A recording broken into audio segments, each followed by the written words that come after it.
Start with an image in Pixlr and unlock your background. Use the Type tool to type any word you'd like. I would recommend using uppercase and a thick font. Feel free to change the color, but it really doesn't matter what color you make it. Use the Move tool to position your text where you would like the image to appear. At this point, we are going to rasterize our layer so that we can edit our text. Using the magic wand, hold Shift and select every single letter in your word. We need to inverse the selection, so go to Edit and Invert Selection.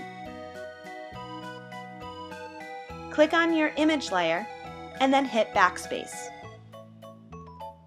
Be sure to deselect before you do the next step. You are going to change the order of your layers by clicking and dragging down or clicking and dragging up. Click on your bottom layer and use the Move tool to adjust to create a drop shadow.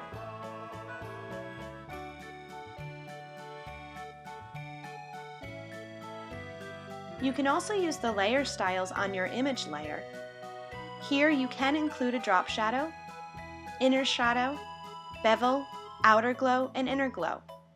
In each one of the options, you do have more options you can choose, so play around with them and have fun.